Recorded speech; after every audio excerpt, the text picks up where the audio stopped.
orang-orang yang wajib qada puasa. Orang-orang yang wajib qada puasa. Yang pertama, orang yang sakit yang masih diharapkan kesembuhannya. Yang kedua, orang yang berbuka karena safar. Orang yang berbuka karena safar. Ini dua. Sebagai tambahan, yang ketiga,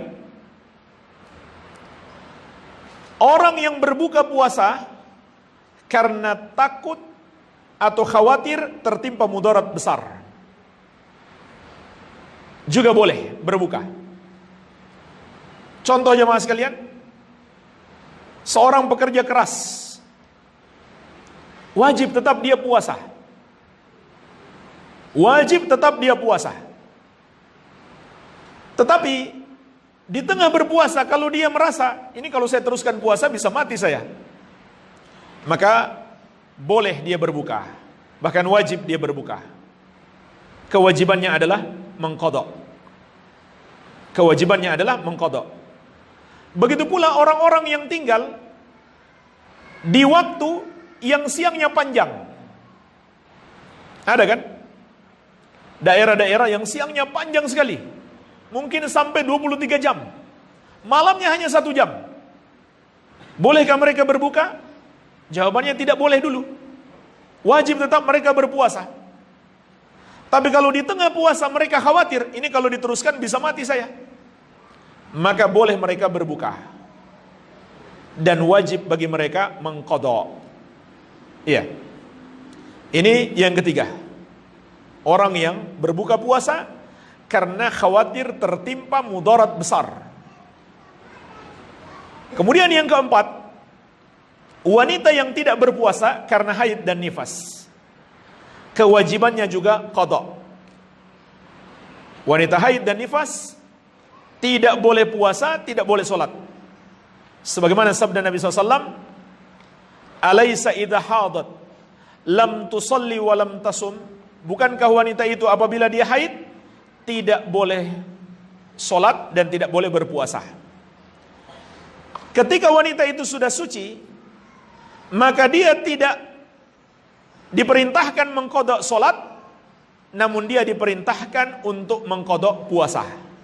Jadi sholat tidak diqadha, yang diqadha adalah puasa. Baik, ini yang keempat. Kemudian yang kelima, nah ini yang terjadi khilaf cukup panjang di kalangan ulama. Wanita yang tidak puasa karena hamil dan menyusui, maka ini boleh dia berbuka.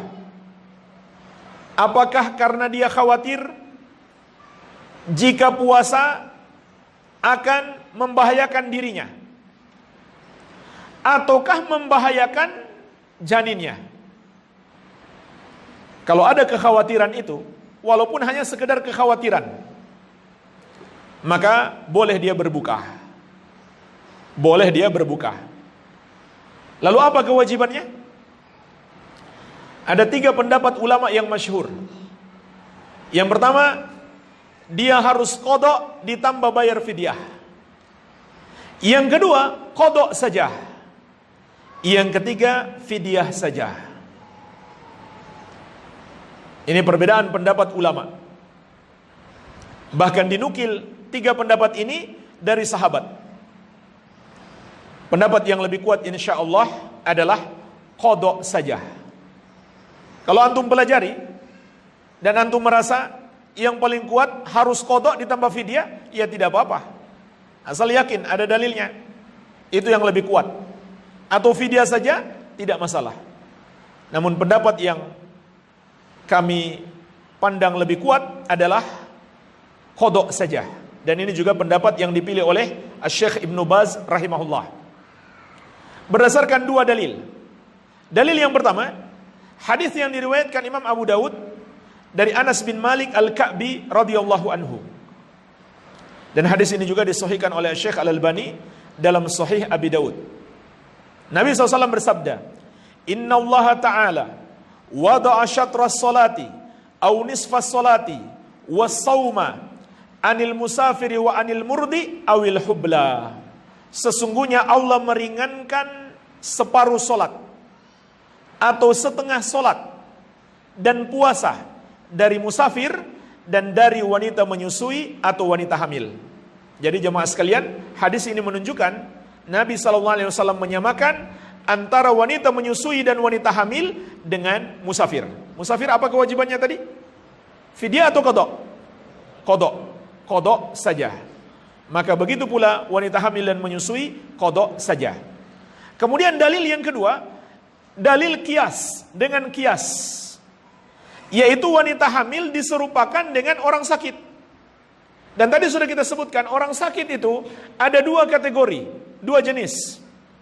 Orang sakit yang masih diharapkan kesembuhannya, atau orang sakit yang sudah sulit diharapkan kesembuhannya. Yang pertama wajib qadha, yang kedua fidyah. Nah sekarang pertanyaannya, wanita hamil lebih pas diserupakan dengan orang sakit yang diharapkan kesembuhannya, atau sudah tidak lagi diharapkan? Hah? Kalau ada yang mengatakan sudah tidak lagi diharapkan, berarti targetnya hamil terus. Setelah hamil menyusui, hamil lagi, ya, sampai mati begitu. Ya. Jadi tentu lebih tepat diserupakan dengan orang sakit yang masih diharapkan kesembuhannya. Oleh karena itu, kewajibannya adalah mengqadha. Dan seorang wanita jangan merasa berat, karena mengqadhanya tidak harus sekaligus, boleh dia cicil. Boleh dia cicil. Bahkan seorang wanita yang bertanya kepada Syekh bin Baz rahimahullah, dia sudah 9 tahun gak puasa. Sudah 9 tahun tidak puasa karena hamil dan menyusui. Maka tetap kata Syekh bin Baz rahimahullah mengqadha. Untuk memudahkan, boleh dicicil. Boleh dicicil. Jadi tidak harus sekaligus. Ya, misalkan cicil seperti puasa Senin Kamis. Setiap hari Senin Kamis dia qadha puasa. Tapi jangan niatkan puasa sunnah, niatkan qadha. Maka tidak terasa 1 tahun mengamalkan Senin Kamis itu sudah sama saja membayar 3 tahun puasa. Ya kan? Coba dikalikan. Puasa Senin Kamis selama 1 tahun itu sudah seperti mengqadha 3 tahun puasa atau 3 bulan Ramadan. Iya. Jadi nggak usah merasa berat, karena mengqadhanya tidak harus sekaligus, boleh dicicil. Baik.